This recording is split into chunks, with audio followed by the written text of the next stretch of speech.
ప్రభు యొక్క ఘనమైన నామాన్ని బట్టి ప్రతి ఒక్కరికి వందనాలు చెల్లిస్తూ ఉన్నాను. ఈ ఉదయకాలాన్ని ఆయన సన్నిధిని సమీపించేటువంటి వారందరికీ కూడా దేవుడు ఎంతో నెమ్మదిని దయచేయాలని, ఆయన కృప చూపించి ప్రతిదినము ఆయన సన్నిధితో నింపాలని కోరుకుంటూ ఉన్నాము. ఆయన చిత్తానుసారంగా నడుచుకునేటువంటి మనుషుల జీవితాల్లో దేవుడు గొప్ప కృప చూపించడానికి ఆయన శక్తిమంతుడు ఉన్నాడు. ముఖ్యంగా దావీదుకైతే ఒకసారి బెత్లెహేం ఊరిలో గవిని దగ్గర ఉన్నటువంటి బావినీళ్ళు తాగాలని కోరిక అతనికి వచ్చినప్పుడు అది ఇతరులు గుర్తించి దావీదుతో ఉన్నటువంటి అనుచరులు కొందరు ముగ్గురు తమ ప్రాణాలకు తెగించి ఫిలిష్తీయుల స్వాధీనంలో ఉన్న బెత్లెహేముకి వెళ్ళి మంచినీళ్ళు తీసుకొచ్చినప్పుడు దావీదు ఆ నీళ్లు తాగడానికి మనసు లేక యెహోవా సన్నిధిలో అతను నొచ్చుకొని తాను పారిపోయాడని మనం చూస్తున్నాం. నేను ఇలాగ చేయకుండా నా దేవుడు నన్ను కాచును గాక, ప్రాణమునకు తెగించి ఈ నీళ్ళు తెచ్చిన ఈ మనుషుల రక్తమును నేను త్రాగుతునని 1 దినవృత్తాంతాలు 11:15-19 వచనాల్లో అతడు మాట్లాడుతూ ఉన్నాడు. కనుక ఈరోజు ప్రతి ఒక్కరికి నెమ్మది కావాలి, కానీ ఆ నెమ్మది శ్రేష్టమైనదిగా ఉండాలి. అవతల వాళ్ళు ప్రాణాలకు తెగించి వారితో మనం పరిచర్య చేయించుకోవడం కాదు, కానీ అవతల వాళ్ళ ప్రాణాలు కూడా దేవునికి ప్రియమైనవిగా ఉన్నాయని మనం తెలుసుకోగలగాలి.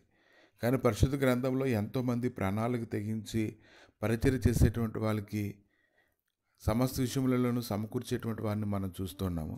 అటువంటి వారిలో ప్రాముఖ్యమైనటువంటి వ్యక్తులు ఎవరైనా ఉన్నారంటే రోమిలకు రాసినటువంటి పత్రిక 16వ అధ్యాయము 3-4 వచనాల్లో క్రీస్తు యేసునందు నా జతపని వారైన ప్రిస్కిల్లకును ఆకులకును వందనములు చెప్పుడి, వారు నా ప్రాణం కొరకు తమ ప్రాణంలో నిచ్చుటికైనను తెగించిరి.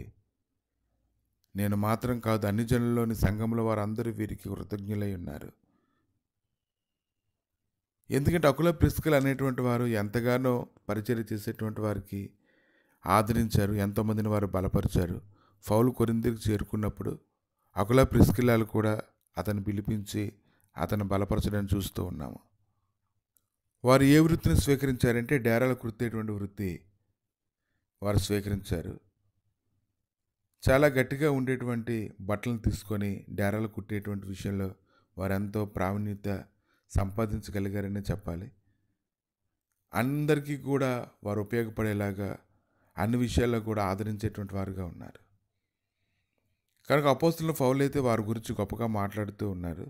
ఎందుకంటే అపోస్తలుడైనటువంటి పౌలుకి అన్ని విషయాల్లో కూడా ఆయన ఆదరించి ఆయనకు కావాల్సినటువంటి అవసరతలన్నీ చూసి ఆయన బలపరిచేటువంటి వారుగా ఉండాలి.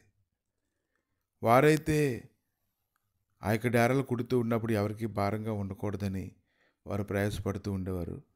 పౌలు కూడా అలానే తన విషయంలోని జాగ్రత్త వహిస్తూ ఉండేవాడు. రాత్రి పగళ్ళు కూడా దేవుడిని ఆసక్తి కలిగి వారు పనిచేస్తూ ఉండేవారు. వారు తమను పోషించుకుంటూ ఇతరులను పోషించడానికి ప్రజల యొక్క దేవుని యొక్క పని కొరకు వారు సహాయం చేస్తూ ఉన్నారు. కనుక ఈరోజు దేవుని సన్నిధిలో ప్రతి ఒక్కరు కూడా ఆయన పరిచర్య నిమిత్తము ప్రయాసపడేటువంటి వారుగా ఉండాలి, ఆదరించేవారుగా ఉండాలి, బలపరిచేటువంటి వారుగా ఉండాలి, ఆయన గొప్ప సన్నిధి పొందుకునేటువంటి వారుగా ఉండాలి. ప్రభు అయితే ఈ దినాన అపోస్తలుడైన పౌలు ద్వారా అకుల ప్రిస్కిల్ల గురించి మాట్లాడుతూ ఉన్నప్పుడు ఒక విధంగా చెప్పాలంటే వారు ఎంతో నెమ్మదినిచ్చేటువంటి వారుగా ఉన్నారు. కనుక ఈరోజు పరిచర్యలో నువ్వు సహకరించాలి. ప్రతి ఒక్కరికి కూడా నీ వల్ల నెమ్మది కలిగేలాగా నువ్వు పరుగులెత్తాలి, ఆదరించాలి. వారు స్థిరపరచబడేటంత వరకు నీ నడుము కట్టుకొని నువ్వు ప్రయాసపడుతూ ఉండాలి. అటువంటి పరిచర్య, ఆతిథ్యం ఇచ్చేటువంటి పరిచర్య దేవునికి అదంతో ఇష్టకరమైనది. ప్రభా, మీ దయగలిగిన హస్తాలకు అప్పగించుకుంటుండగా ప్రభా, ప్రతి స్థలంలోనూ నేను నీ మహిమ కొరకు తండ్రి, నేను అనేకులకు సహాయం చేసేటువంటి వారు లేవనెత్తి సేవకులు పరిచర్య చేస్తూ ఉన్నప్పుడు ప్రభా, దానికి కావాల్సినటువంటి సమస్తమును సిద్ధపరిచి చక్కగా తండ్రి సేవకులను బలపరచడానికి గాను ప్రభా నీ గొప్ప కృపను అనుగ్రహించండి. ఆయన నీ నెమ్మది సమాధానం దేవ దయచేయండి తండ్రి. అకుల ప్రిస్కిల్ల ఎలాగైతే ఉన్నంతలోనే తండ్రి వారు కష్టపడి ఎలాగైతే తండ్రి నేను ప్రయాసపడ్డారు దేవ, అలాగే నేను ప్రతి ఒక్కరూ పరిచర్య కొరకు అట్టి రీతిగా ప్రాణాలు పెట్టేవారుగా ఉంచి మీరే బలపరచమని, స్థిరపరచమని, మహిమ సరిదిని నడిపించి కృప చూపించమని యేసుక్రీస్తు నామములు అనేకమైన వారిని లేవనెత్తమని దేవ అడిగి వేడుకుంటున్నాము తండ్రి. ఆమేన్.